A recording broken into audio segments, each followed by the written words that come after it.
ஆன்மீக அன்பர்களுக்கு வணக்கம். இன்று மனிதனுடைய காரண உடலை பற்றி சொல்லவிருக்கிறேன். அதாவது மனித உடல் என்பது 3 சரீரங்களானது. ஒன்று ஸ்தூல உடல், சூக்கும உடல், காரண உடல். நாம் ஸ்தூல உடலை மட்டும் பார்த்திருப்போம். சூக்கும உடலையும் காரண உடலையும் நமக்கு தெரியாது, ஆனால் உணர முடியும்.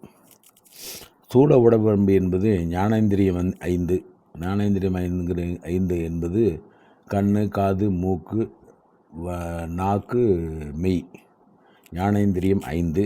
கண்மேந்திரியம் 5. குதம், குறி, கை, கால்,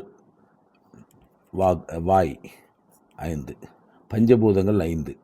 நிலம், நீர், நெருப்பு, காற்று, ஆகாசம் 5. 5 5 5 15 ஆகிட்டா.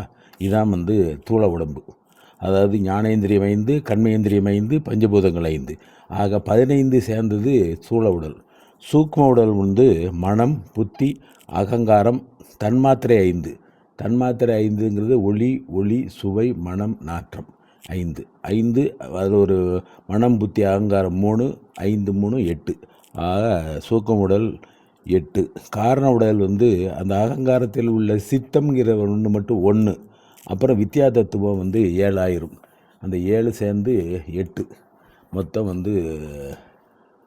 காரண உடல். அந்த காரண உடலுடைய இந்த வித்யா தத்துவம் 7 என்னன்னு சொல்லிடுறேன். சித்தம் உங்களுக்கு தெரியும். அதாவது அந்த காரணத்தில் உள்ள மனம், புத்தி, சித்தம், அகங்காரம். அந்த சித்தம் மட்டும் இங்கே காரண உடலில் வரும். அந்த காரண உடல் உள்ள நம்ம வித்யா தத்துவத்தில் 7ல் காலம். அதை காலம் என்ன செய்யும்னா, இறந்த காலம், நடப்பு காலம், வருங்காலங்களில் எல்லையும் புதுமையும் வரையறுக்கும். அந்த காலம் ஒரு வினைப்பதிவை வரையறுக்கும். நியதிங்கிறது கண்மத்தை நிச்சயிக்கும். அதாவது டிசைட் பண்ணும். கலைங்கிறது ஆணவத்தை நீக்கி கிரியை உண்டாக்கும். வித்தைங்கிறது அறிவை எழுப்பும். ராகம்ங்கிறது அனுபவம் இல்லாததை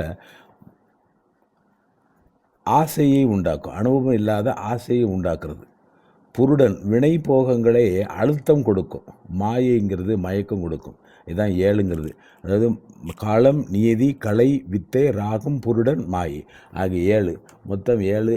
அதில் ஒரு 1 சேர்ந்தால் 1ங்கிறது சித்தம். இருந்தால் 8. ஆக காரண உடல் 8 சேர்ந்ததான் மனிதனுடைய காரண உடல் எனப்படும். அதாவது மனிதனுடைய எண்ணமே மனிதன். எண்ணமின்றி மனிதன் என்பது இல்லை. எண்ணங்களின் உறைவிடம் மனம். பெரிய மரமானாலும் அது சின்னஞ்சிறிய வித்தின் மூளைப்பகுதியில் அடங்கி இருப்பது போலவே மனித எண்ணங்கள், பண்புகள் யாவும் சிறிய மூளையில் அடைக்கப்பட்டுள்ளதை செம்மைப்பட மன உணர்வால் திறந்து பயனை அறுவடை செய்யலாம். பிறவிக்கு காரணமாகிறது காரண காரியமாகும் வினை மற்றும் வினை பயன்கள். பண்புகள், திறன்களும் பிறவிதோறும் மாறுதலுக்கு உட்பட்டு தொகுத்து பாதுகாத்து வைக்கும் உடம்பு காரண உடம்பு என்று பெயரை பெறுகிறது. அதான் காரண உடம்பு என்னன்னு சொல்லிட்டேன். சித்தம், வித்யா தத்துவம் 7, மொத்தம் 8 + 1 9 தத்துவம். அதாவது 96 தத்துவத்தில் அது 9 தத்துவம் சேர்ந்தது தான் காரண உடல். பஞ்சபூத வேதியியல் கலவை பருவுடல் பஞ்சபூதங்களுடன் சூரிய, சந்திர, அக்னி கலைகள் இணைந்து சூக்கும உடல், நுண்ணுடல், பிராண ஆற்றலை கொண்டு பிராண உடல் மற்றும் காரண உடல் ஆழ்மன இருப்பை கொண்டது மன உடல். கர்ம வினைகளை பதிவு செய்வது காரண உடல். அது கர்ம வினையை ரெக்கார்ட் பண்ணி விட்டுருது. அதான் சொன்னோம்னா வித்யா தத்துவத்தை 7 சொல்கிறோம்ல, அந்த 7 தான் அவங்களுக்கு கர்ம வினைகளை எப்போ டிசைட் பண்ணி எப்போ பழி வாங்குங்கிற மாதிரி சொல்லியிருக்காங்க. அந்த 7 தத்துவம் ஒவ்வொன்றையும் விளக்கமாக சொல்லிட்டேன். அதாவது வினை பயன்களை சுமக்கும் காரண உடல் நிரந்தர அணு காரண உடலின் உந்துதல் பிறவிகளாகின்றன. பருவுடல் செத்த கட்டையாக மண்ணில் விழுந்ததும் அதனின் பூதி அணுக்கள் பஞ்சபூதங்களில் கலந்து விடுகின்றன. உடலை எரிக்காமலும் புதைக்கப்படும் உடல் அழுகி மறையும் வரை அதனின் உருவச் சாயலும் உருக்குலைந்து அந்தந்த அணுக்களுடன் கலந்து விடுகிறது. பிராண ஆற்றல் ஆகாயத்திலும் மனம், அருவம், மனவெளியில் ஐக்கியமாகின்றன. காரண உடலான நிரந்தர அணுக்கள் தனஞ்சயன் வாயு எப்படின்னா செத்த 3ஆவது நாள் தான் உடலை விட்டு வெளியே போகும். அந்த தனஞ்சயன் வாயு கலந்து வெடித்து உடலை விட்டு வெளிவந்து உயிர் மூல நிரந்தர பேரணுவில் கலந்து பிறவிக்கு காரணமாகிறது. இப்படியாக கலந்து கூடி இயக்கம் பெறுவது பிறவி போக்காகும். எண்ணத்தின் அடிப்படை உருவத்தை சார்ந்ததாகவும் அன்பு, அறிவு, அருள், உயிர், இரையாற்றல் யாவும் அருவமனமாக ஆழ்மன அட்சயமாகின்றன. உறவு, இடம், பொருள், செயல், உருவம் மனதை சார்ந்து இருக்கின்றன. எவ்வித தலையீடு இல்லாமல் தானே எண்ணி துணியும் அறிவு, அசைக்க இயலாத நம்பிக்கை, ஆழம் காண முடியாத அன்பு, கருணை போன்ற நற்குணங்களை கொண்டது மேல்மனம், அதாவது காரண உடம்பு. இது சத்து, சித்து, ஆனந்தம், அதாவது சச்சிதானந்தம் என்னும் இறை குணங்களை ஈர்த்து அந்த குணங்களாகவே மடைமாற வல்லது. அது சத்து, சித்து, ஆன்மா இதெல்லாம் சேர்ந்தால் சச்சிதானந்தம்ங்கிற மாதிரி. அத்துடன் ஒரு பிறவியில் சேமிக்கப்படும் நற்பண்புகள் அல்லது தீய குணக்கேடுகள் யாவும் பாதுகாக்கப்பட்டு அடுத்த பிறவியிலும் தொடர காரணமாகிறது. காரண உடம்பின் அதிர்வுகளை பரு உடம்பு மன உடம்புகளை தடுப்பதால் ஐம்புல உணர்வுகள் ஆட்டம் போடுகின்றன. இதனால் மூளைக்கு எந்த உணர்வும் போய் சேர தடையாகிறது. தவறான செய்திகள் ஆழ்மனதில் பதியமாகி அதற்கேற்ப அது மூளையை இயக்குவதாலும் மேலோட்ட எண்ணங்கள் கருகியும் சில எண்ண அதிர்வுகள் எதிர்மனை விளைவுகளை ஏற்படுத்துகின்றன.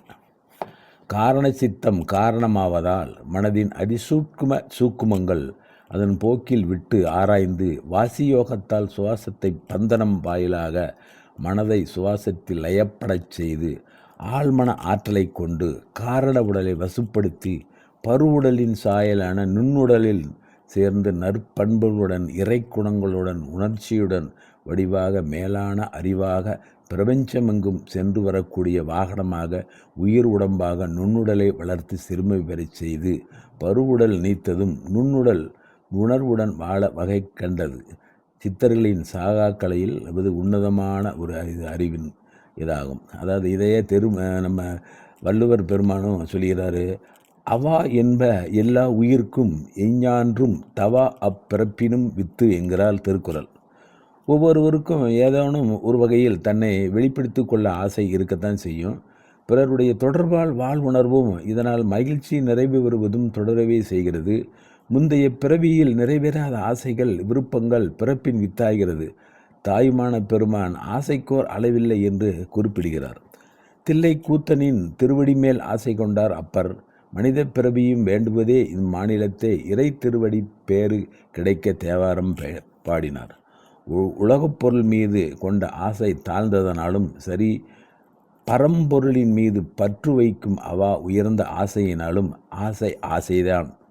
ஆசை உள்ள வரைக்கும் அனைவருக்கும் பிறப்பு உருவாகிறது. அதனால் பெருஞ்சித்தர் திருமூலர் கூட சொல்கிறாரு, ஆசை அருமீன்கள் ஈசனோடு ஆயினும் ஆசை அருமீன்கள் என்று பாடுகிறார். சித்தர்கள் பிறவா நிலையை தேடியதால் சாகாக்களை உருவானது. பிறப்பும் இறப்பும் அணுக்கூட்டை கட்டுவதும் பிரிப்பதுமாகிறது. உயிர் எந்த இடத்தில் பயணத்தை நிறுத்தியதோ மீண்டும் அதே இடத்திலிருந்து பயணத்தை தொடர்கிறது. நாம் சாகும்போது நினைக்கும் போது எப்போது கடைசி நேரத்தில் என்ன நினைச்சு சாகிறோமோ அதே தான் அடுத்த பிறவிக்கு கொண்டாவதுங்கிற மாதிரி சொல்கிறாரு. காந்தத்தை ஒத்து செயல்படுவது மன அணு.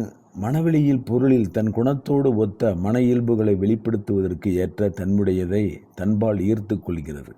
நிரந்தரமான அணுவை சுற்றிலும் மெல்லிய மேகம் சூழ்ந்தது போல ஒரு புகை மண்டலமாக இருப்பதுவே மன உடம்பை உருவாக்கும் மனவெளி ஆகும். உருவாக்கப்படும் முன் அங்கே உயிரின் இயல்பும் பண்பும் வாசனையாக அடங்கியுள்ளது. இதையேதான் திருவள்ளுவர் திருக்குறள் சொல்கிறாரு, உறங்குவது போல் சாக்காடு, உறங்கி விழிப்பது போல் பிறப்பு என்று சொல்கிறார்.